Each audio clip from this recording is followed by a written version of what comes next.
Rex seemed to suffer from the typical small man syndrome. Just a crazy, had to be loud and try to act bigger than everyone else that came in contact with him, and just flat out nuts, crazy. Your typical probably sociopath. Violent guy, was not afraid to get violent.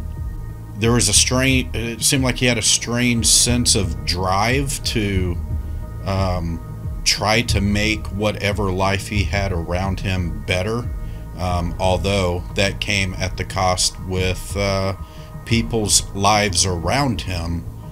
Definitely did not get better. Yeah, being from the Oklahoma City area, I grew up in Mustang, went to school in Mustang. I currently live in Norman. These stories like Rex's and his victims are stories that are new to us. We never never came across our radar. So this was a story that I was introduced to just months ago. Yeah, and it's kind of shocking the crimes and the dirt he got his hands into being in a small town in Oklahoma like Tahlequah.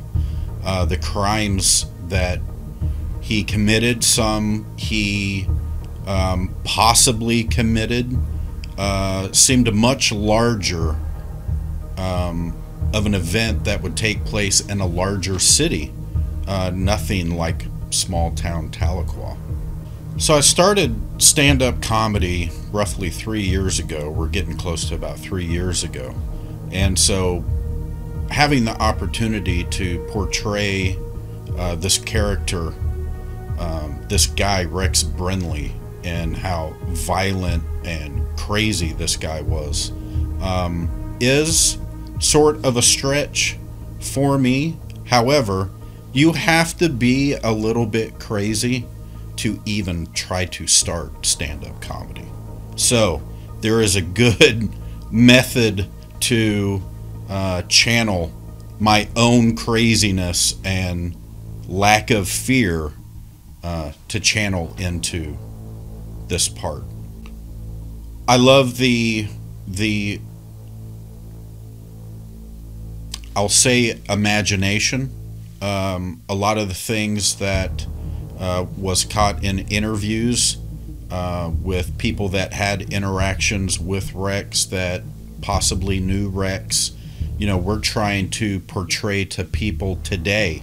So we're trying to set the scene, create this narrative, and it's enjoyable to get out and see the director Jeremy Scott with his vision and his imagination for the different scenes that we have shot, and how he's going to put those in a format that people are going to be able to watch and listen to. It's fun for me. It's much different than the stand-up comedy, the murder mystery dinners, the maybe being a background actor in some show.